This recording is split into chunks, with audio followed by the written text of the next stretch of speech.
For us, the Pacific Northwest was an epic getaway. We live in Florida at sea level, and the summers are brutal, humid, and hot. We had a 14-day Pacific Northwest adventure that took us from Seattle to the North Cascades, up to Vancouver, over to Victoria, down to Olympic National Park, and we finished up the journey in Tacoma. We flew in late and took an Uber to our hotel. Seattle was founded in 1851 and named after Chief Seattle of the Duwamish and Susqueamish peoples. The city sits between Puget Sound and Lake Washington. It's surrounded by water, mountains, and evergreen forests. On a clear day, you can see Mount Rainier from Seattle, and it honestly doesn't even look real. It's 14,411 feet tall and somehow feels like it's just sitting right behind the city.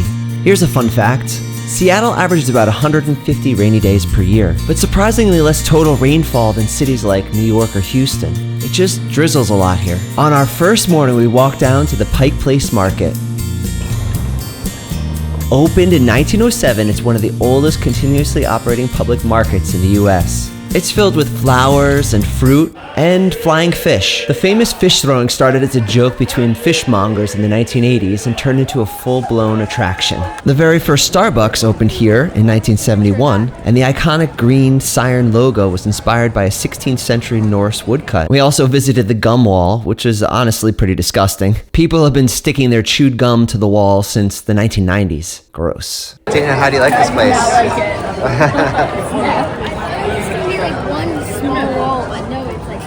Yeah, it's a whole area. Okay, what do you think?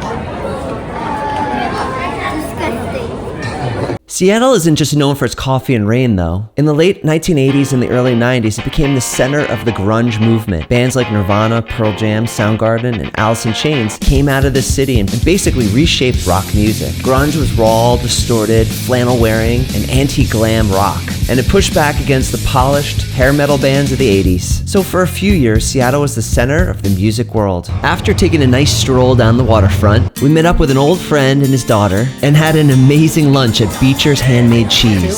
Oh, and the chocolate chip cookie was pretty awesome too. And somehow in Seattle, I ran into the parents of one of my former cross-country athletes from New Jersey.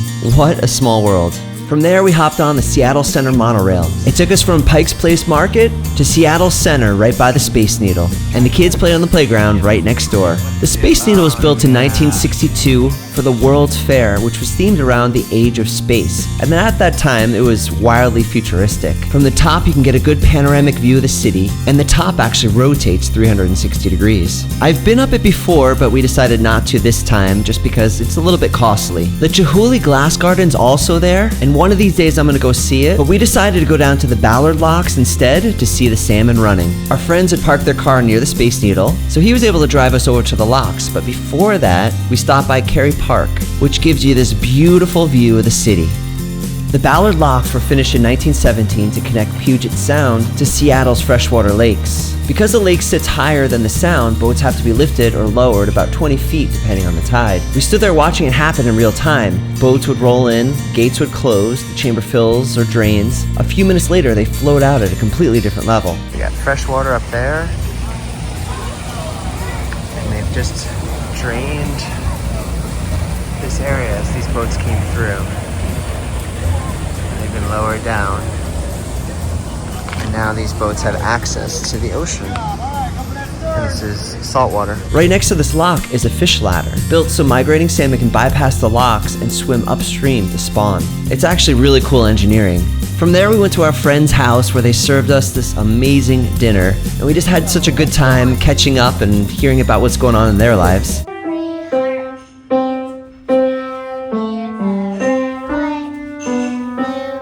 They live in Kirkland, which is where Costco got its start. We headed to downtown Kirkland after dinner for some ice cream and to watch the sunset over Lake Washington. The next morning, we took the light rail down to the airport so we could pick up a rental car. We had to walk a few blocks with our luggage to get to the rail, but the train was actually super convenient.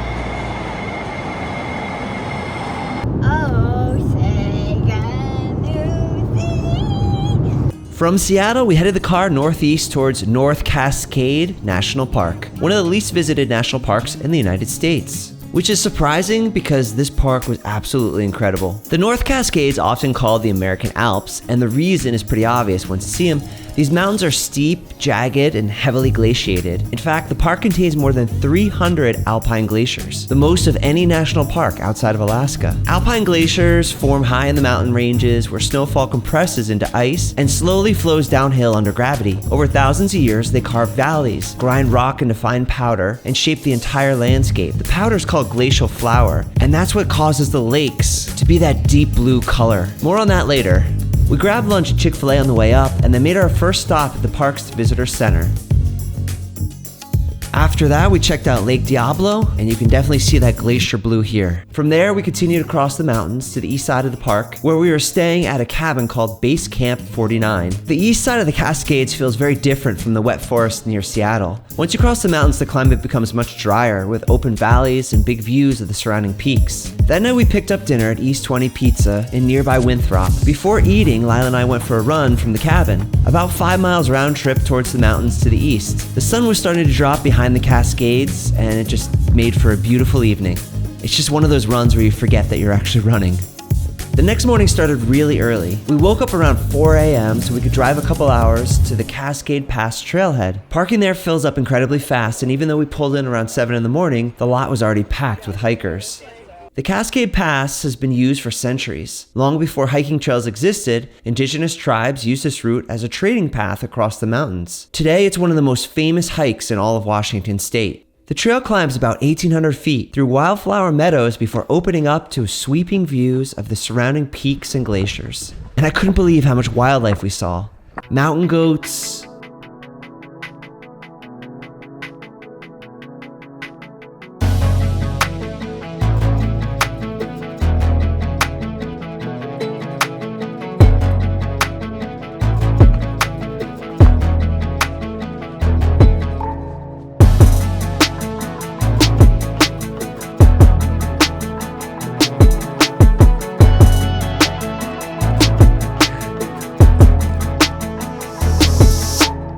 marmots,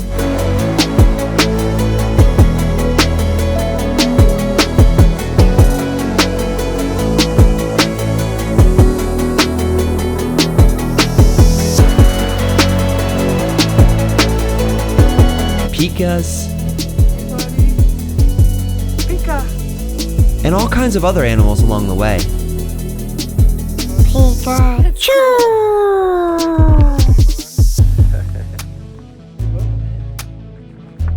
The views from Cascade Pass are just ridiculous. Jagged peaks, hanging glaciers, deep valleys carved by ice. It's the kind of landscape that makes you realize how powerful glaciers have been shaping this entire region for thousands of years.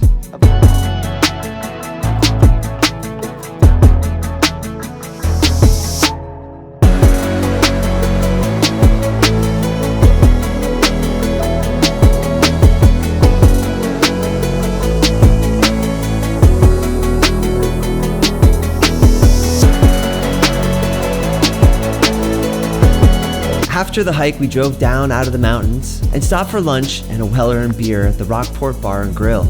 It's exactly what you want after a big mountain hike. We had a low-key night, and the next morning we headed back to the mountains for another iconic hike in the North Cascades. Maple Pass Loop, about 7.2 miles with roughly 2,000 feet of elevation gain. Like many hikes in the Cascade, it starts in a dense forest before climbing steadily into the alpine terrain. And the geology here tells an incredible story. The North Cascades are some of the most geologically complex mountains in North America. Instead of being formed from one single block of rock, they're made from dozens of fragments called terrains that traveled across the Pacific Ocean millions of years ago before colliding with the edge of North America. Think of it like a piece of crust drifting across the ocean and eventually crashing into a continent. Bum, bum, bum, bum, bum.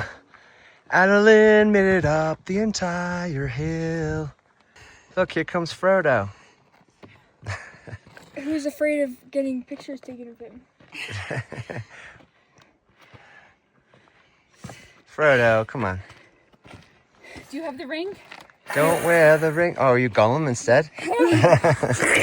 Over time, volcanic activity, tectonic uplift, and glaciers sculpted the jagged peaks we see today. As we climbed higher into the loop, the forest opened up into the Alpine ridges with sweeping views in every direction. Even though many glaciers have retreated, the landscape still carries their signature everywhere you look. And eventually the trail climbs into a ridgeline where the views are just incredible. Peaks, lakes, snowfields. This definitely reminded me of the Alps. And this hike had a special purpose because it was Lila's birthday. Not a bad place to celebrate getting a year older.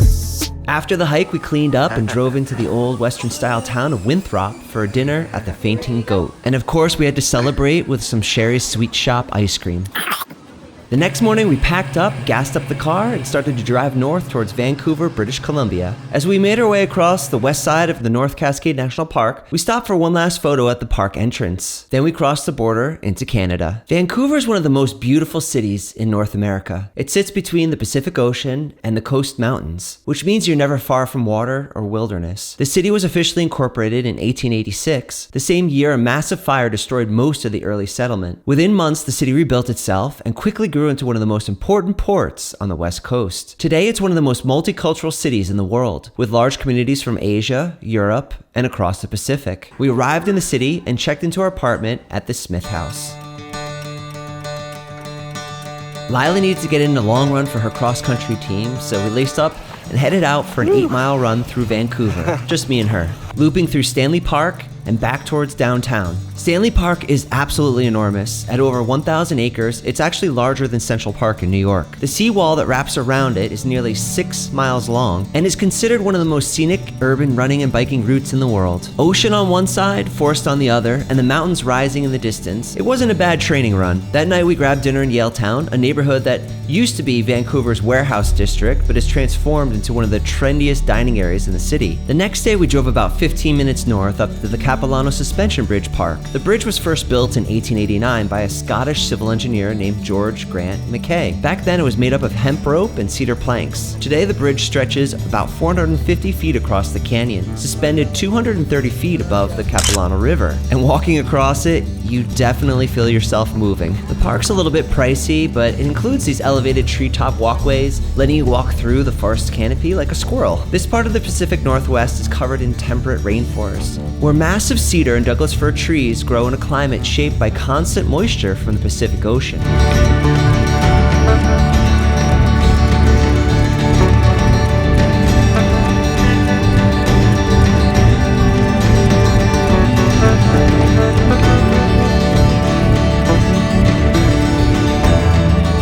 After exploring the Bridge Park, we drove to the base of Grouse Mountain, and we honestly made a classic mistake. We looked at the hike and thought, 2 miles? That's not very far. What we didn't fully appreciate was the elevation gain of 3,000 feet in that short distance. 1 million more steps to go. It's basically a stair climber made out of a mountain. So we climbed and climbed and climbed, and eventually we made it to the top, but we were pretty exhausted. The views made it worth it though. At the summit, we grabbed some snacks, explored the mountaintop area, and even saw a grizzly bear in the wildlife refuge up there. And thankfully, instead of hiking back down, we rode the Skyride gondola back to the base where our car was parked. But you can see Vancouver over to the left, and there's Stanley Park. Lila and I ran around. That night we grabbed dinner at the Taillight local craft beer and kitchen, explored the city a bit more, and the girls did some shopping. The next morning from Vancouver, we loaded into the BC ferry and headed towards Vancouver Island. The ferry sails through the Salish Sea, weaving between forested islands that feel almost untouched. It's one of the most scenic ferry rides anywhere in North America. About 90 minutes later, we arrived in Swartz Bay, just north of Victoria.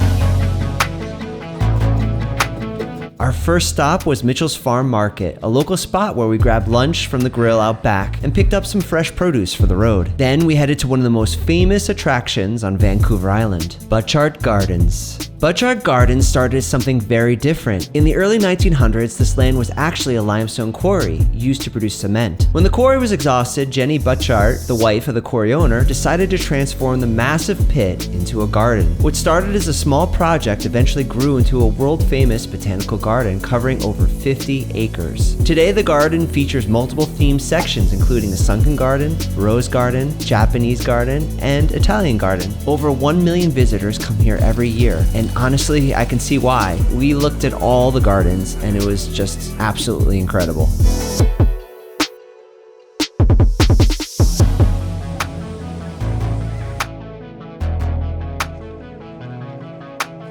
That evening, we checked into our Airbnb just west of downtown Victoria. It wasn't our favorite place we stayed on the trip, but it was a really great location. We were right next to Gorge Waterway Park, a beautiful stretch of water that winds through the city. By this point, we were starving, so we headed downtown for a big dinner at Serena's Pizzeria before exploring the city a bit more. Later that night, we drove through Beacon Hill Park and walked out to Finlayson Point. From there, you can actually look across the water towards the Olympic Mountains in Washington, which was pretty cool because that's exactly where we were headed next. The next morning, we grabbed breakfast at a Luca Espresso near our place, and it was so good we'd end up going back the next day too. From there, we drove to Hatley Castle. The castle was built in 1908 by James Dunsmuir, a wealthy coal baron and a former premier of British Columbia. Today, the property is part of the Royal Roads University, but many people recognize it for different reasons. It served as Professor Xavier's mansion in several X-Men movies. I'm the best there is at what I do. But what I do best isn't very nice. The tour schedule didn't quite line up with our timing, but the gardens around the castle were still incredible to explore. After that, we drove north to the seaside town of Sydney. Sydney is known as Sydney by the Sea, a small coastal town with bookstores, marinas, and ocean views. And while we were there, Caleb and I got some haircuts. Next, we drove to Mount Douglas Park. From the top, you get the best views of Victoria. You can see the city, the surrounding islands, and on a clear day, even see the Olympic Mountains back in Washington. I flew the drone up here, so the view really speaks for itself.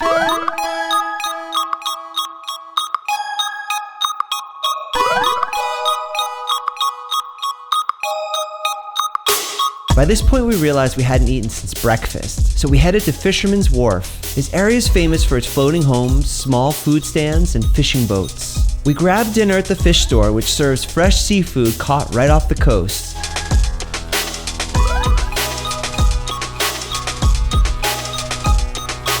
That evening, Lila needed to get another run in for cross-country training, so we ran from our Airbnb along the Gorge Waterway Park as the sun was setting. It was a pretty perfect way to end the day. The next morning, we went back to a Luca Espresso, and after breakfast, we had some time to kill before our ferry, so we returned to Beacon Hill Park to walk around and let the kids play on the playground. That afternoon, we boarded the ferry from Victoria back to Port Angeles in Washington. After cruising across the Strait of Juan de Fuca, we were back in the United States. From there, we drove east to the town of Sequim, where we stayed for the night. Before dinner, Lila and I headed out for another run along the Olympic Discovery Trail. The trail winds through forests, over rivers, and along the foothills of the Olympic Mountains. We kind of stumbled upon the trail, and it exceeded our expectations. When we got back, we walked next door to Black Bear Diner for dinner. It was simple, but hit the spot. The next morning, we headed to Olympic National Park, one of the most unique national parks in the United States. What makes Olympic special is that it protects 3 completely different ecosystems in one place: the Alpine Mountains, temperate rainforests, and the rugged Pacific coastline. Our first stop was Hurricane Ridge. Even the parking lot has incredible views, but you can drive a little farther to reach the Hurricane Hill trailhead. Just a few days before we arrived, there had actually been a mountain lion attack nearby, so we were definitely paying attention when we started the hike. The trail itself is mostly paved, which makes it very accessible, but also very crowded. The views at the top, though, are absolutely worth the climb. From the ridge, you can see the entire Olympic range. And on a clear day like we had, you can even see Vancouver Island across the Strait of Juan de Fuca. And on the way up, we ran into a very curious grouse that seemed completely unfazed by hikers.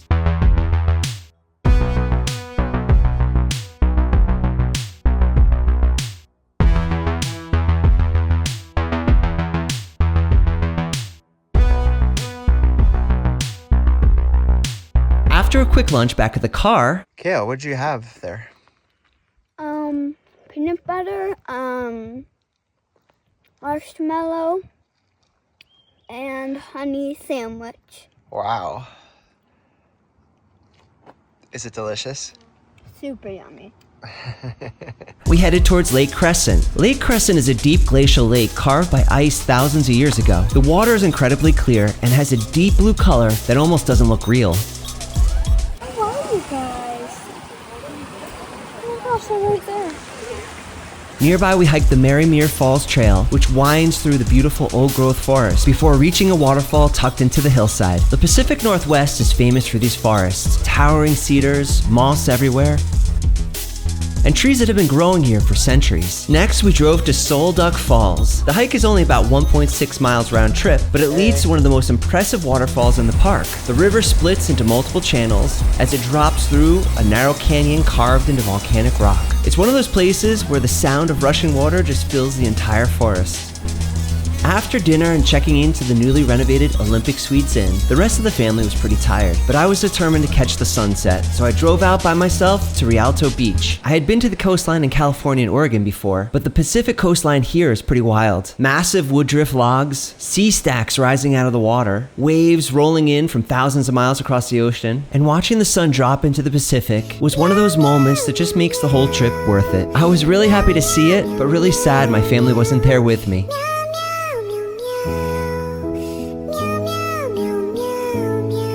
The next morning, we drove to one of the most famous places in Olympic National Park, the Hoh Rainforest. Traffic was backed up at the entrance when we arrived, which just shows how popular this area has become. The Hoh Rainforest is one of the largest temperate rainforests in the United States. It receives 12 to 14 feet of rain every year. That constant moisture allows mosses, ferns, and massive trees to grow everywhere. It almost has a prehistoric feel. Our first hike was the Hall of Mosses. It's short, less than a mile, but it winds through giant maple trees covered with thick green moss that hangs from branches like curtains. The moss grows so heavily here because the humid air allows it to pull moisture directly from the atmosphere. We followed that with the Spruce Nature Trail, which takes you deeper into the forest and along the Hoh River. And walking through these forests, you realize how ancient the ecosystem is. From the rainforest, we drove out to Ruby Beach. Ruby Beach is famous for its sea stacks, those tall rock pillars rising out of the ocean. These formations are actually remnants of old coastal cliffs. Over thousands of years, waves slowly eroded away softer rock around them, leaving behind these isolated towers. The Pacific Ocean is basically sculpting the coastline in real time. We spent about an hour and a half walking the beach, exploring the tidal pools, and just taking it all in.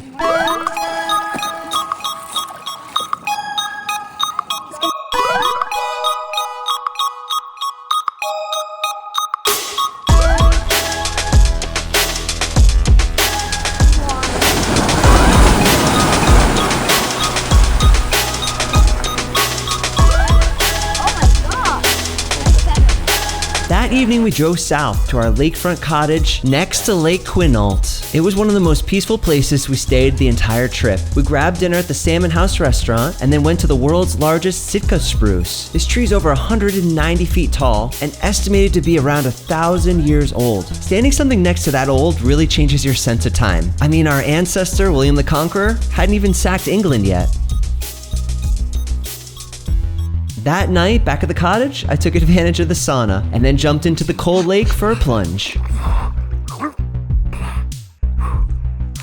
The next morning, Lila and I went for a road run towards the Kestner Homestead Trail, but when we got there, I rolled my ankle pretty badly. Dana had to come pick us up. After icing it, wrapping it, and taking some ibuprofen, we still managed to get out and hike the Kestner Homestead Trail and explore more of the Quinault recreational area. Not exactly how I planned to start the day, but we weren't about to waste a day in a national park.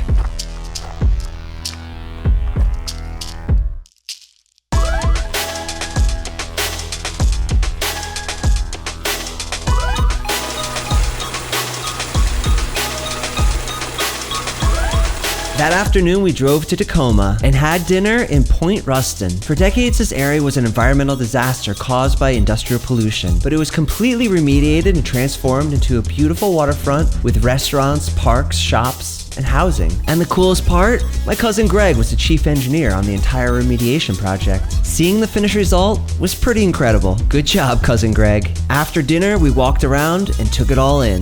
The next morning, we drove to the airport and flew home. It was an incredible trip. The Pacific Northwest really has everything: mountains, rainforest, coastline, great cities, and some pretty amazing hiking. If you enjoyed coming along on the journey, please like the video and consider subscribing. These travel videos take a lot of time to put together, but they're a lot of fun to share. Until next time.